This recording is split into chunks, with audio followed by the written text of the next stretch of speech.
Benjamin SESKO this weekend, a player, of course, they looked at signing before Victor Gyökeres. Well, as for SESKO, he chose Manchester United over Newcastle, as we know, and in his first interview with the club, he told us why.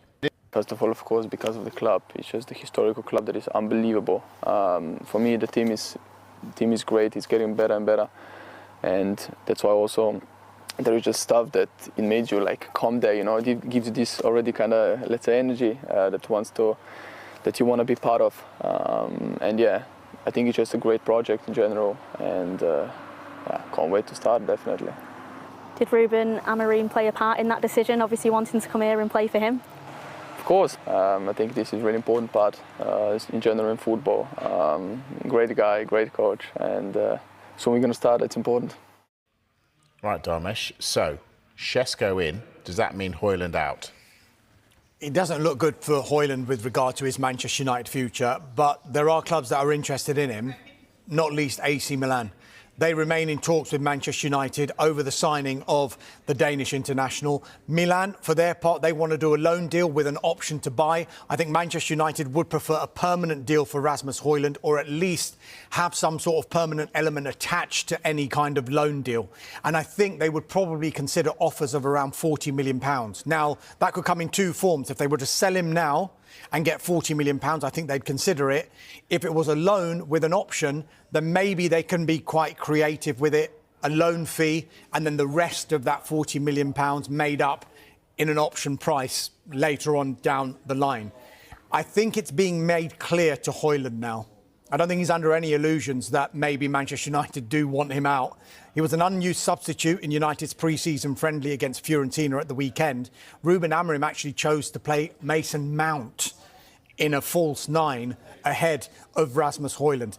That's a massive sign, isn't it? It is. And I'm sure he's aware of everything that's going on.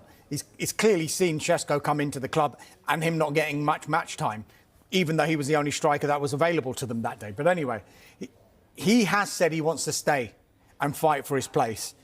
But it's now becoming abundantly clear that he's joined the likes of Jadon Sancho, Garnacho, Malacia, Antony, and previously Rashford as players that United would want to get out of the club. So the famous five became six, well, it became four, didn't it? Because it's back to five again. Back to five, yeah. Goodness. All right, what about any more people joining United? Anything else? Well, we should say that following SESKO's arrival, I think that the focus, even before SESKO arrived, was on sales.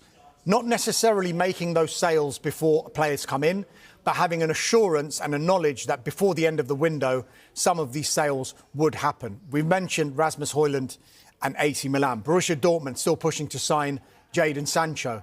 You've got Chelsea and Alejandro Garnacho. Manchester United are definitely expecting a formal offer from Chelsea for Garnacho. Real Betis, yes, they are still trying to sign Antony, however difficult that deal looks. So that would be the priority. However, rather like I said about Arsenal before, if a unique market opportunity was to come along in the remaining 3 weeks of this window, Manchester United want to be in a position where they would be able to do this unique market opportunity. Now, throughout this window, we've talked about areas that they wanted to strengthen, which they have done, particularly in the front line. It's an entire new front three.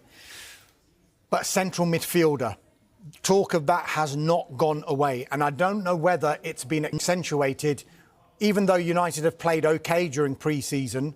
Some of the criticisms aimed towards them have been the makeup of that central midfield. They are interested in Carlos Baleba from Brighton and Hove Albion. They like the player a lot. They've explored the conditions of a deal. It is going to be a very, very difficult deal to do for many reasons, not least Brighton have got no intention to sell. They don't want to sell. They're under no pressure to sell. He's still got 3 years left on his contract. They've got an option for a further year, and they would want to charge. I mean, some people have even talked about touching 100 million here. So that's exactly what United need, though, isn't he? You could argue that that is what they would need. But as far as Brighton are concerned, not for sale, do not want to sell. However, he hasn't featured since July, mid-July, in pre-season, but that's because of a minor knee issue. And I think a lot of people made more of that when he missed the last game when the United interest came, but it was for the same reason that he'd missed the previous 2 games as well. Dharmesh, everybody knows that there are 5 players at United surplus to requirements. Does that put United in a really weak negotiating position? Yes and no.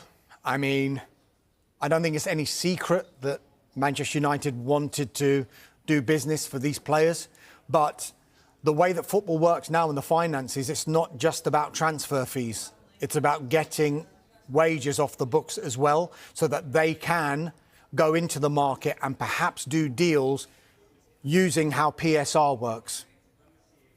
Amortised over a length of a contract is how the transfer fee would be paid. So more and more, if players on high wages, that has become almost as important as when you get the transfer fee as well, even though United would want to maximise the transfer fee. But clearly, of course, when it almost made public knowledge, not directly from the club, of course, that you want to sell 5 or 6 players, clubs might say, well, we'll just wait then. Wait towards the end of the window and then United will get desperate. Even though Ruben Amorim has said all the right things publicly, if that doesn't happen, we'll reintegrate them into the squad. It's not a problem. But clearly, they want them out. They want to maximise their money. They want to get the wages off the books so that maybe, just maybe, later on in the window, they might just go back in to bring another player in. Yeah, it's going to be interesting. All right, we're going to take a break. When we come back...